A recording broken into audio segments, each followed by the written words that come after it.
Why do ancient Greek sites look so disorganized? All the buildings seem to be at strange angles and distances relative to each other. Historically, scholars just assume the buildings were arranged randomly or according to convenience. For example, archaeologist Gorham Stevens wrote that the trained architect admires the beauty of the individual buildings, but he calls the grouping of the buildings by its real name a mess. He wonders how the ancient Greeks, who are famous for their keen artistic appreciations, tolerated such unsightly group planning.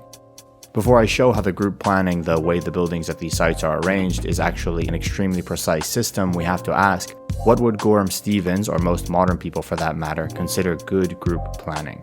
The most basic answer is a grid plan. We think buildings should be arranged in grids, like Manhattan. You have these long rectangular blocks. And of course, it's not just aesthetics. Grids offer logistical advantages, for example. But the grid plan existed in ancient Greece too. It was possibly even invented in ancient Greece by an architect named Hippodamos. That's why it's also called the hippodamian plan.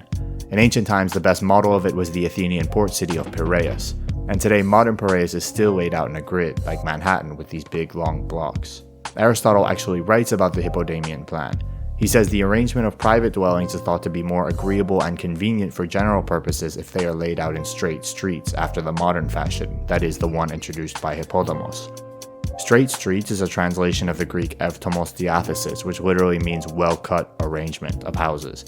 Just to clarify that he's not talking about the literal straightness of streets, he's talking about the regularity of housing blocks. Next, he mentions an alternative to the hippodamian plan. He says that building arrangement is more suitable for security and war if it is on the contrary plan, as cities used to be in ancient times. What was this ancient contrary plan? It could have simply been no plan. That's why Hippodamos is called the father of urban planning, because it's assumed by people like Gorham Stevens that the grid plan was the first plan. In other words, that before the grid, building arrangement was haphazard. But Aristotle could also be talking about a completely different organizational system that scholars are unaware of. So we have to look at ancient Greek sites and see if we can decipher anything from the ruins, see if there's something different from the hippodamian plan or anything we have today.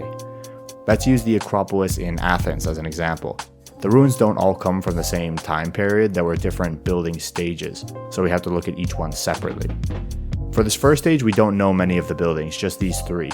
The diagram shows what you get if you take a point at the center of the entranceway on the left and draw lines to all the building corners that would be visible from that point. The longest line in the middle probably had some special significance. For example, it's double the length of the line directly above it. But it's not clear because our knowledge of the Acropolis at this stage is so incomplete. What is clear is that the other four lines are evenly angled with a total field of 50 degrees. Stage 2 gets even better, we have a much fuller picture. This diagram shows the same thing, taking a point from the center of the entranceway and drawing lines to the visible building corners. This time they make 4 even 30-degree sections. And in fact, these are perfectly centered with respect to the gateway axis, so if we flank them with 2 more 30-degree sections, it makes a perfect 180-degree field. You can also see arcs going across the lines. These are sections of circles centered on that center point in the entranceway.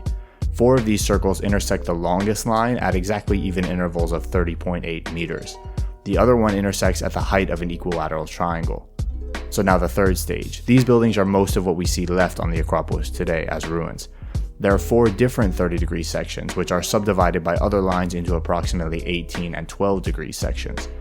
And another circle intersects corners of all 4 major building groups and 2 base points of another equilateral triangle.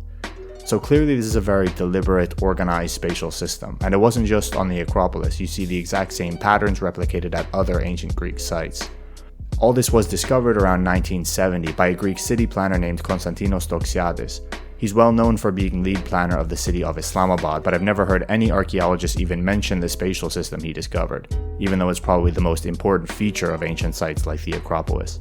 Everything is laid out with respect to that one point in the entranceway, that's the defining point, and the geometrical relationships from that point are found to be valid from a specific height, around 5'7", which would have been about average height for a man of that time and place. So the entire site is built to respond to the eyes of the man entering it. Doxiadis says man was the focus of creation. All sightlines started from man's position in space. All angles of vision were measured from the turning of his eyes. His height determined the line of horizontal perspective. His foot was the measuring rod for the length and breadth of all buildings. In other words, this was the ultimate anthropocentric way of building.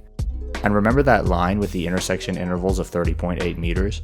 During the time of Doxiadis' research, the measurement unit of the pre-Periclean foot was speculative. We didn't know how long it was exactly or if it even existed. Doxiadis used this line to hypothesize that 30.8 meters was equal to 100 pre-Periclean feet. Today we've confirmed the unit's length and he was exactly correct. So this is the spatial system used for many of the most famous ancient Greek sites. I don't know how it seems to have gotten buried in scholarship, but I've never heard it mentioned and I think it's pretty cool.